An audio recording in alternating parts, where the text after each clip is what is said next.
नीलाञ्जनसमाभासं रविपुत्रं नियमाग्रजं छायामार्तण्डसम्भुतं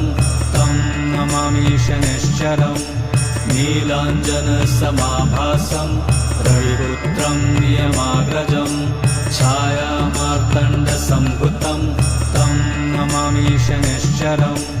नीलाञ्जनसमाभासं रविपुत्रं नियमाग्रजं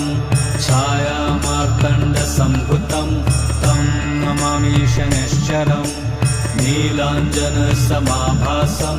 रविपुत्रं नियमाग्रजं छायामार्तण्डसम्भुतं तं नमामि शनैश्चरम्